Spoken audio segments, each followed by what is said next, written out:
सोचिए जरा, एक बहुत बड़ी भरोसेमंद कंपनी जिसके नतीजे शानदार हैं, सब कुछ बेहतरीन चल रहा है, और फिर अचानक एक ही दिन में स्टॉक क्रैश हो जाता है।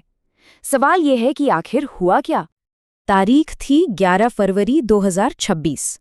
बीएचके के जो इन्वेस्टर्स थे ना, उनके लिए ये दिन एक बड़े झटके जैसा था।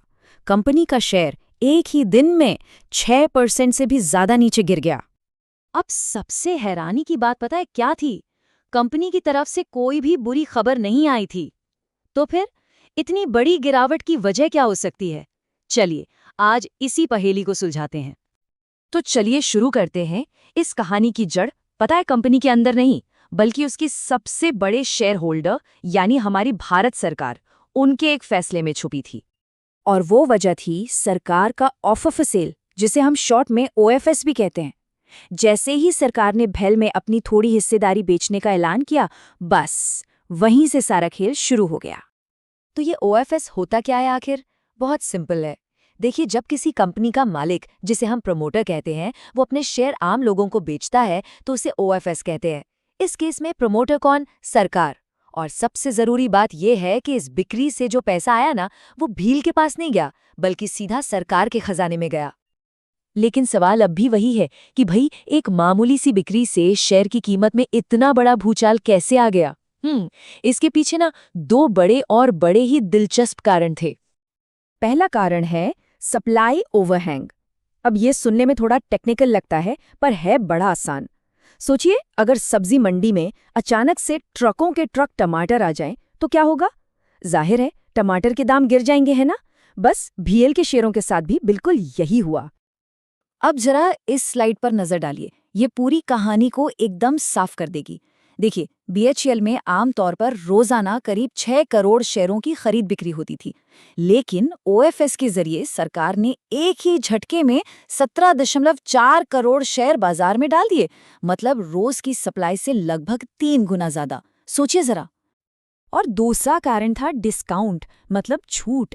सरकार ने ये शेयर बाजार की कीमत से लगभग 8% सस्ते दाम पर ऑफर किए। अब आप ही सोचिए, जब इन्वेस्टर्स ने देखा कि अरे, वही शेयर ओएफएस में कम दाम पर मिल रहा है, तो उन्होंने क्या किया? उन्होंने खुले बाजार में अपने शेयर बेचने शुरू कर दिए, ताकि ओएफएस के जरिए सस्ते में वापस खरीद सकें। और बस इसी वजह से बिकवाली का प्रेशर और ज्यादा बढ़ गया। अच्छा, यहाँ एक छोटी सी पर बहुत जरूरी बात। देखिए, ये हमारी एक छोटी सी कोशिश है इस तरह के मुश्किल सब्जेक्ट्स को आसान भाषा में समझाने की। ये वीडियो सिर्फ और सिर्फ एजुकेशनल पर्पस के लिए है। इसे आप खरीदने, बेचने या होल्ड करने की कोई सलाह बिल्कुल मत समझिएगा। और हाँ, अगर आपको हमारा ये समझाने का तरीका पसंद आ रहा है, तो हमारे चैनल को सब्सक्राइब जरूर कर लीजिए। इससे हमें हिम्मत मिलती है कि हम नंबरों के पीछे की ऐसी ही और कहानियां आप तक लाते रहें।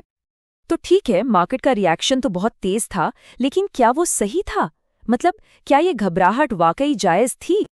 कई एक्सपर्ट्स का तो यही मानना है कि मार्केट ने कुछ ज्यादा ही रिएक्ट कर दिया। जैसे कि एंटीक स्टॉक ब्रोकिंग ने साफ साफ कहा कि ये रिएक्शन अनुचित था, क्योंकि बीएचईएल कंपनी के बिजनेस में, उसके काम करने के तरीके में तो कोई बदलाव आया ही नहीं था। और यहीं पर ना मार्केट के शॉर्ट टर्म उतार चढ़ाव और कंपनी की लॉन्ग टर्म सेहत का फर्क एकदम साफ हो जाता है। तो चलिए अब इस ओएफएस की हलचल से थोड़ा हटकर भील के फंडामेंटल्स पर एक नजर डालते हैं।